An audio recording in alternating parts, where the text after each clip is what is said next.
Wassalatu wassalamu ala asyrafil anbiya'i wal mursalin wa ala alihi wa ashabihi ajma'in, amma ba'du.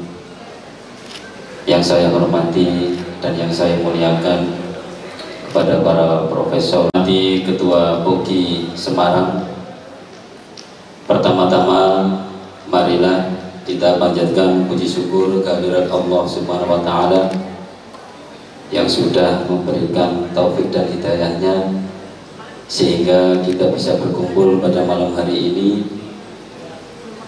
pada acara halal bihalal dan apa ini, gala dinner.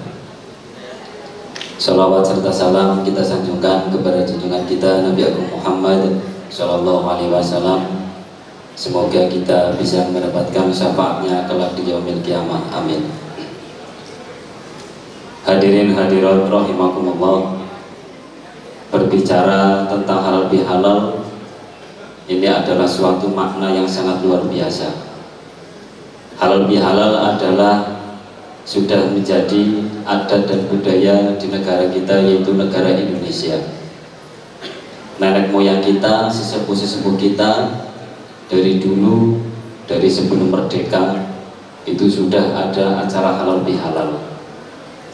Apa makna sebenarnya kita mengadakan acara halal bihalal? Kita sebagai manusia menjadi hamba Tuhan, ada kalimat hablum minallah dan hablum minannas. Kalau hablum minallah, urusan kita dengan Tuhan kita, entah itu apa agamanya, Islam maupun non-Islam.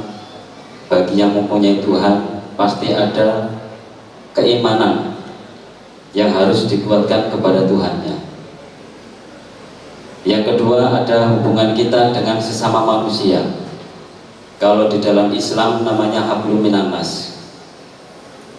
Hubungan kita dengan manusia inilah yang paling berat. Kalau hubungan kita dengan Tuhan, seberapa besar dosa kita ketika hidup di dunia, ketika seorang hamba mau bertobat, insya Allah akan diampuni oleh Tuhannya.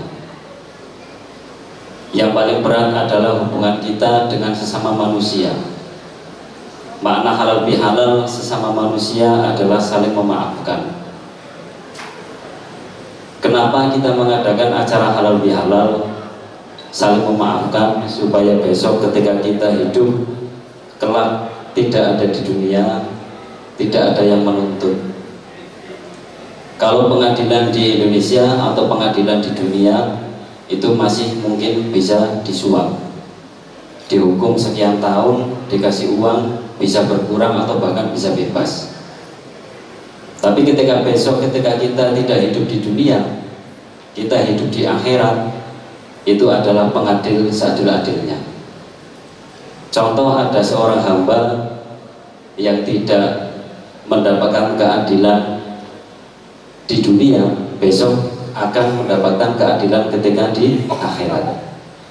Contoh, ada seorang hamba didolimi atau disalahi, tapi seorang hamba tersebut tidak membalas, maka besok ketika kita hidup di akhirat pasti ada pengadilan yang seadil-adilnya. Contoh, ada seorang hamba ketika besok ketika di akhirat.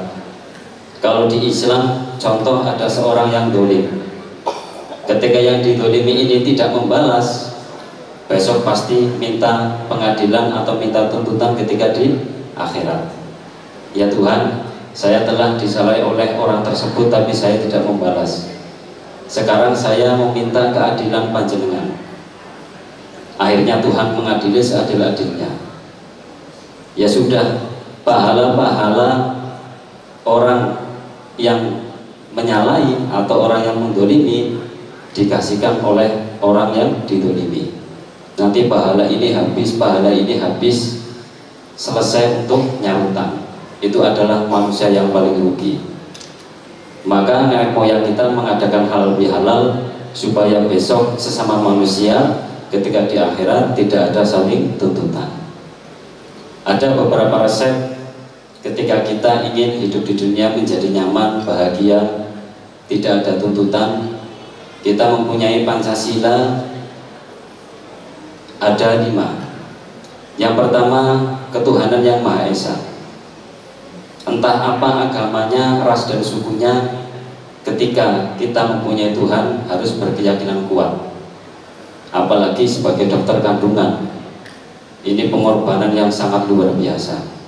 Harus kuat, harus keyakinan, harus kuat kepada Tuhan. Karena apa? Dokter kandungan inilah yang manfaatnya sangat luar biasa. Sebab harus menyelamatkan 2 orang nyawa. Satu, bagaimana memikirkan ibu yang mengandung harus selamat. Yang kedua, bagaimana memikirkan anak yang di dalam kandungan ketika lahir itu selamat. Ini kalau tidak ketuhanan yang Maha Esa, susah dong. Maka kita harus yakin kepada Tuhan supaya kita berprofesi sebagai dokter kandungan diberi keselamatan. Yang kedua, sila yang kedua adalah kemanusiaan yang adil dan beradab. Soal akhlak dan adab inilah di negara Indonesia ini sudah semakin berkurang, beda dengan orang-orang dulu. Maka pada acara halal bihalal inilah mari kita tingkatkan akhlak. Yang sepuh ayo ngayomi sing nom, yang muda ayo kita menghormati yang tua. Yang ketiga ada sila persatuan Indonesia.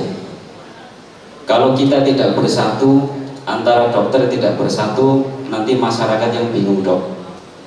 Jadi saya sangat mendukung sekali pada acara pada malam hari ini Hoki Jabal Semarang mengadakan di Kebumen. Semoga bermanfaat untuk masyarakat Kabupaten Kebumen. Yang keempat adalah kerakyatan yang dipimpin oleh hikmat kebijaksanaan dalam permusyawaratan. Kalimat permusyawaratan inilah kita ambil sebagai inti musyawarah. Ketika para dokter, khususnya dokter kandungan ini saling bermusyawarah, pasti akan menghasilkan hasil yang sangat maksimal. Yang terakhir adalah keadilan sosial bagi seluruh rakyat Indonesia. Ini diperuntukkan bagi seorang pemimpin. Pastinya suatu golongan atau suatu kelompok pasti ada ketuanya. Contoh Hoki Semarang juga ada ketuanya. Harus adil sama bawahan-bawahannya. Syukur-syukur bisa usul ke atasan supaya gaji dokter kandungan dinaikkan, biar senang gitu dok. Harus adil. Terus ada satu resep lagi ketika kita ingin bahagia di dunia dan di akhirat. Karena kita masih hidup di dunia, saya akan memberikan resep yaitu tentang kesabaran. Sabar itu dibagi menjadi 3.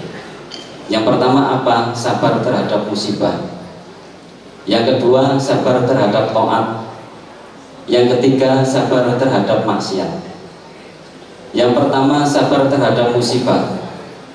Entah apapun jabatannya, berapapun usianya, apapun profesinya, pasti pernah mengalami yang namanya musibah. Ini kita harus bersabar. Kadang ibu melahirkan, anaknya meninggal, ibunya juga meninggal. Kadang melahirkan, ibunya selamat, anaknya tidak selamat. Saya punya teman di pesantren, kemarin belum lama ibunya meninggal padahal dia baru mengandung 7 bulan. Betapa susahnya keluarganya. Ini kan termasuk terkena musibah. Jadi ketika kita kepengen hidup nyaman, tentram, bahagia, kita harus sabar terhadap musibah. Seperti diceritakan ada kisah Nabi Musa alaihissalam. Suatu waktu Nabi Musa sedang berjalan dengan Nabi Yusha. Di tengah perjalanan ada 2 burung besar, yang satu besar, yang satu kecil. Itu sudah kejar-kejaran. Burung kecil inilah akhirnya apa bahasanya mencrok di pundaknya Nabi Musa. Kemudian burung kecil ini bilang kepada Nabi Musa, wahai Nabi Musa, saya sedang terkena musibah. Musibah apa? Saya mau dimakan oleh burung yang besar, mungkin burung gagak kalau di Indonesia. Ya sudah, kamu masuk kepada baju saya, biar kamu nggak ketahuan. Tapi burung besar tersebut mengetahui burung kecil itu masuk ke bajunya Nabi Musa. Wahai Nabi Musa, jenengan jangan menyembunyikan burung kecil tersebut, sebab itu rezeki saya dari Tuhan. Akhirnya Nabi Musa susah. Akhirnya Nabi Musa bilang kepada makhluk besar tersebut, burung besar tersebut, wahai burung gagak atau burung besar, untuk mengganti burung yang kecil, burung besar tersebut ditawari oleh Nabi Musa untuk memakan badannya Nabi Musa. Akhirnya Nabi Musa menawarkan pahanya Nabi Musa sendiri. Wahai burung besar, makanlah paha saya sebagai ganti burung kecil yang kamu kejar.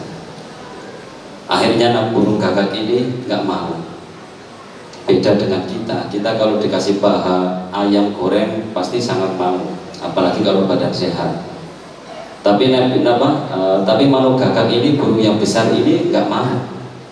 Akhirnya burung yang besar ini meminta matanya Nabi Musa. Wahai Nabi Musa, saya meminta mata panjenengan untuk menjadi ganti burung yang kecil.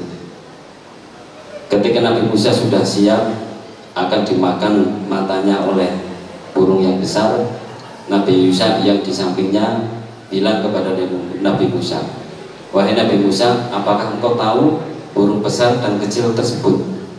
Akhirnya burungnya itu dapat berbicara, ana Jibril wa ana Mikail.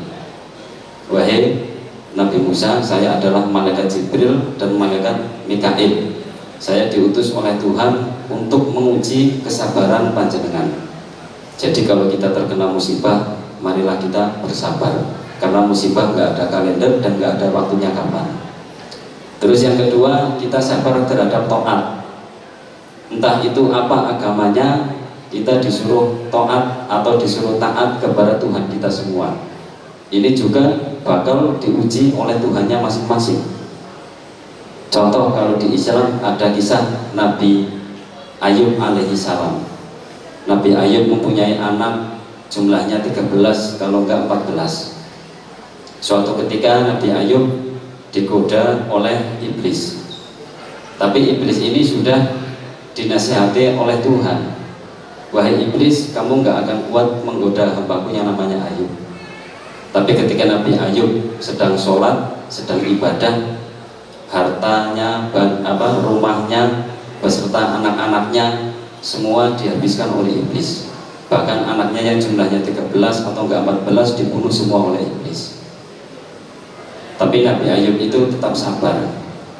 Ditanya oleh iblis, wahai Nabi Ayub, harta kamu sudah habis, anak-anak kamu sudah mati semua, apakah kamu tetap taat kepada Tuhan? Lalu Nabi Ayub menjawab, alhamdulillahilladzi a'tani summa aqdamini. Alhamdulillah, itu semua milik Tuhan dan semua kembali kepadanya. Ternyata ketika Nabi Ayub sedang beribadah lagi, sedang sujud, hidungnya Nabi Ayub ini ditiup oleh iblis. Ini yang menyebabkan Nabi Ayub sakit yang sangat luar biasa, sampai semua badannya itu gosok. Terus Nabi Ayub itu meminta kepada Tuhan, ya Tuhan, badan saya hancur nggak apa-apa, yang penting hati dan jantung saya jangan sampai hancur, supaya saya bisa berzikir, supaya saya bisa ingat kepada panjenengan. Itu kisah Nabi Ayub.